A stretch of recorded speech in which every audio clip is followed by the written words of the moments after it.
First of all election campaign भाई साकिब दे विच असी salute पेश करते हैं फरजंदे बुआना मार मुख्तार जप्पा साहब। उन्हां दी बड़ी अच्छी काविश कि उन्हां भाई होरां दे हक च अपनी राय बख्शी। दूजा असी रजोका बिरादरी भी तमाम तार कोई थोड़ी बहुती हर कौम कोई थोड़ी बहुती वीकनेस होंदी है लेकिन मेजोरिटी मायने रखती है।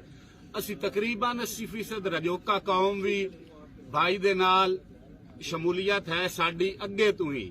जदों दा पता लगा क्यों चूंकि झद्दड़ जिहड़ी है असी सारियां कौमां झद्दड़ दियां सब कास्टां है, रजोके भी जप्पे भी द्योके कमोके कलोके जितनियां भी शाखा हैं और सानू सारियां नू चाहिदा है कि असी हिक हो के भाई साकिब कांड लड़ीए इलेक्शन।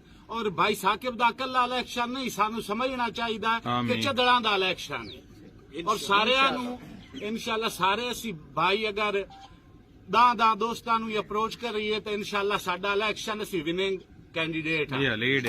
बाकी सारे कौमां नू चाहिदा है जेहड़ियां झद्दड़ दियां सब कास्टां उन्हां सारियां चाहिदा कि जाती अपना इलेक्शन